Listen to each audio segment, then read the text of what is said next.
There's an iguana over here. I think you could see it. See it moving over there. And I just thought that there's a beautiful spiritual lesson here is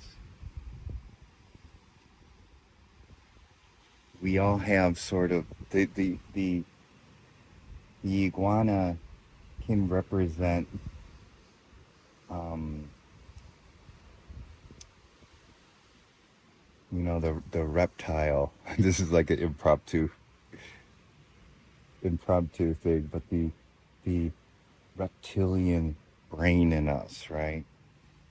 The reptilian brain, the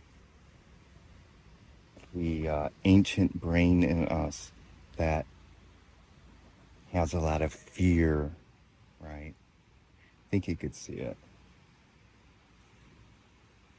It's kind of actually hidden. Actually, it's hidden in the, let's see, trying to see, hidden in the, you can see it over there. You can see it in the rocks right there. And it's interesting because it's sort of like camouflage right there. And so what comes to me is that the reptilian brain and the fear, right? The fear, the survival brain, right? That is very powerful in us, right? It's very powerful, and that's something that needs to be transcended, right?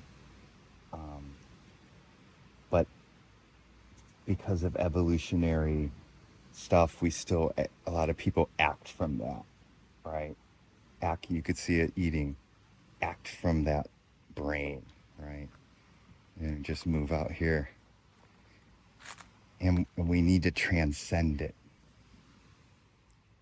There you go. And it seems hidden. It could be camouflaged like a chameleon. And and it could seem like it's part of us, that it's real, but it's actually a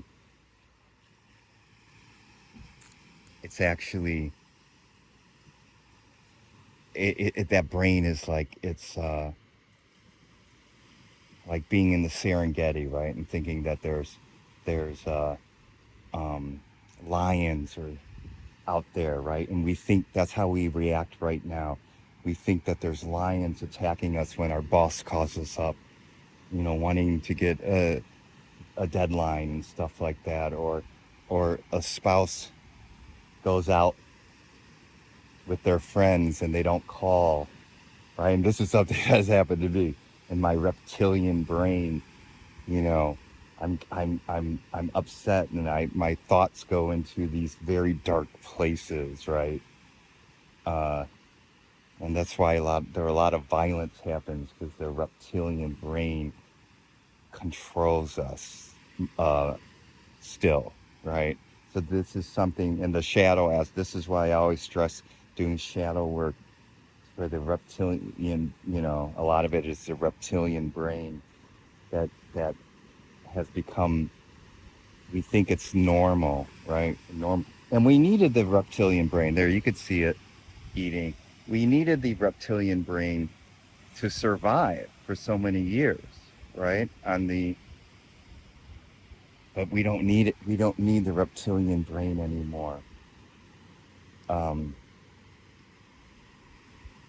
you know, so we need to transcend it and heal it. So there it is. You could see the the